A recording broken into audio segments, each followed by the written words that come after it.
আসসালামু আলাইকুম। @রোমানাইশ food blog থেকে আমি শিমু চলে এলাম নতুন একটি ক্রিস্পি রেসিপির সঙ্গে। আজকে করব পটেটো ফ্রাই বা আলু ভাজা। এটা ভাতের সঙ্গে খেতে খুব ভালো লাগে আর স্ন্যাক হিসেবে তো দারুণ লাগে। তো দেখেন আমি আলুগুলোকে খুব সুন্দর সুন্দর হাফ কেজি আলু নিয়েছি। এখানে আমি হাফ কেজির কিছু বেশি আছে।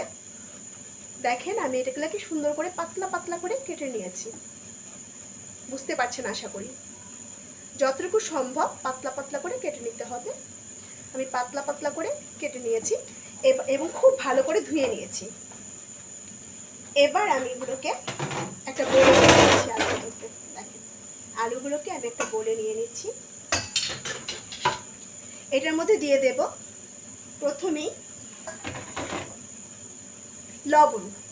লবণটা পরিমাণ মতো দিতে হবে। আমি আমার পরিমাণ মতো আন্দাজ মতো দিয়ে দিলাম, হাফ চামচ দিলাম। লবণটা একটু মাখিয়ে নিই তাহলে ভালো হয়।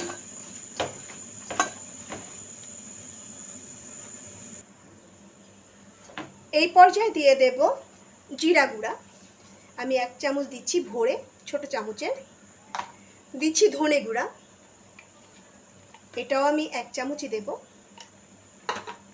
দেব সামান্য শুধু কালার হওয়ার জন্য একটু, চামচের আগায় একটু হলুদ, এবং দিয়ে দেব মরিচ। স্পাইসিটা অবশ্যই নিজের পছন্দে দেবেন। আমি একটু স্পাইসি পছন্দ করি, যে কারণে আমি 1.5 চামচ দিচ্ছি ছোট চামচের। দিয়ে দেব টেবিল চামচের 1 টেবিল চামচ কর্নফ্লাওয়ার, 1 টেবিল চামচ চালের গুঁড়ো বা চালের গুঁড়া, আর হচ্ছে 1 টেবিল চামচ ময়দা। এটা ক্রিস্পি হওয়ার জন্য দেবো আমি, যাতে আমার স্ন্যাক্সটা বা পটেটো ফ্রাইটা খুব মুচমুচে হয়। আর চটপটে একটা স্বাদের জন্য দেবো আমি চাট মশলা। দেখেন চাট মশলা, চাট মশলা আমি জাস্ট 1 চা চামচের মতো দেবো। চোখের আন্দাজে দিচ্ছি আমি 1 চা চামচের মতো। আর সুন্দর একটা স্মেলের জন্য বা সুন্দর একটা ফ্লেভারের জন্য, গ্রানের জন্য দেব তান্দুরি মশলা। দেখেন তান্দুরি চিকেন মশলা, এটাও আমি 1 চামচের মতোই দিয়ে দেব। এতে করে সুন্দর একটা চিকেন ফ্লেভার আসবে বা গ্রান আসবে এটা থেকে। এবার আমি সবগুলো উপকরণকে খুব সুন্দরভাবে মাখিয়ে নেব, যেন প্রত্যেকটা উপকরণ সুন্দর মতো আলুর গায়ে গায়ে মেখে যায়। দেখেন আমি শুধু উল্টে পাল্টে মাখিয়ে নেব সুন্দর করে, যেন প্রত্যেকটা আলুর গায়ে গায়ে এগুলো লেগে যায়।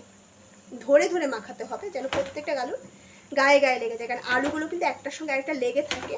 আমি 4 থেকে 5 বার ধুয়ে নিয়েছি, যেন আলুগুলোর থেকে স্টার্চগুলো বের হয়ে যায় বা আলুর আঠালো ভাবটা বেরিয়ে যায়। তারপর আমি এগুলোকে সুন্দর করে দেখেন মাখিয়ে নিয়েছি। সুন্দর করে যতটুকু সম্ভব সুন্দর করে মাখাতে হবে। এই মাখাটা খুব ইম্পর্টেন্ট। এখন যে মাখছি মাখাটা কিন্তু খুব ইম্পর্টেন্ট। প্রত্যেকটা আলুর গায়ে যেন দেখেন, প্রত্যেকটা আলুর গায়ে যেন লাগে, অবশ্যই সেদিকে নজরদারি দিতে হবে বা নজর রাখতে হবে। প্রত্যেকটা আলুর গায়ে মাখাতে হবে। দেখেন কোনো আলু যেন ফাঁকায় না পড়ে বা মানে সাদা থেকে না যায়। তো এই পর্যায়ে চলে যাব চুলায়। এরকম একটা ডিপ কড়াই নিতে হবে, তলানিযুক্ত। দিয়ে দিচ্ছি অনেকটা তেল ভাজার জন্যে। এবার তেলটা গরম হওয়া অবধি অপেক্ষা করব। তেলটা মোটামুটি গরম হয়ে গেছে। এই পর্যায়ে আমি দেখেন সেই মাখানো একটা একটা করে দিতে হবে, একটা একটা করে দিবেন, দলা পাকিয়ে দেবেন না, একটা করে ছাড়তে থাকবো। জালটা মোটামুটি মিডিয়াম থাকবে। একটু গরম হলে দিচ্ছি আমি, খুব গরম না তেলটা, বাট গরম, দেখতেই পাচ্ছেন। আমি জালটা ফুল করে দিলাম যেন তেলটা খুব তাড়াতাড়ি গরম হয়ে যায়। এবার আমি একটা করে ছাড়তে থাকবো, একটা করে ছাড়তে হবে।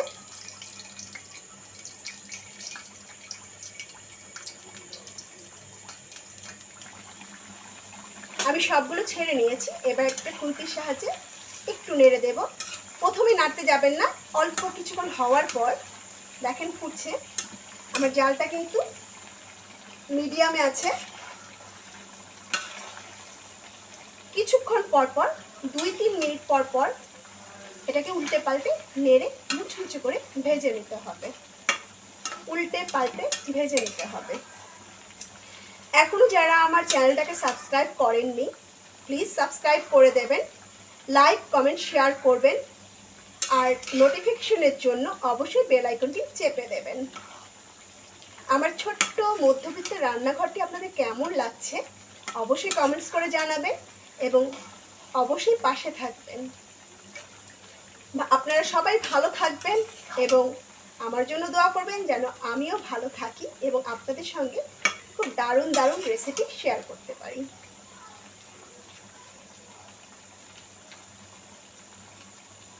আমি এটাকে একটু সময় নিয়ে উল্টে পাল্টে ভেজে নেব।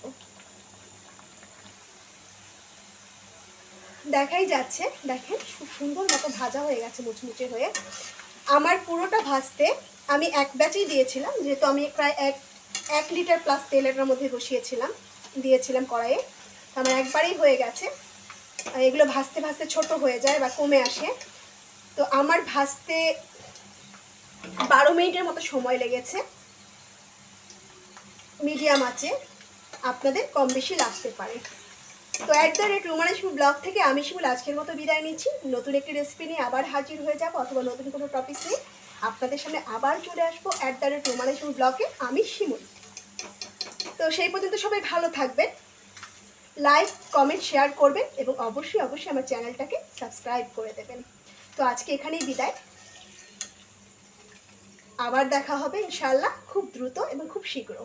তো দেখেন মশলাটা বন্ধ করে দিচ্ছি। এটা দেখতে যতটাই ইয়াম্মি, খেতে কিন্তু তার চেয়ে অনেক বেশি ইয়াম্মি। এটা ভাত দিয়ে খেতেও বেশ ভালো লাগে, একবার অবশ্যই বাসায় ট্রাই করবেন। আর স্ন্যাক হিসেবে খেতেও বেশ ভালো লাগে। তো আজকে এখানেই সমাপ্তি, টাটা, বাই বাই।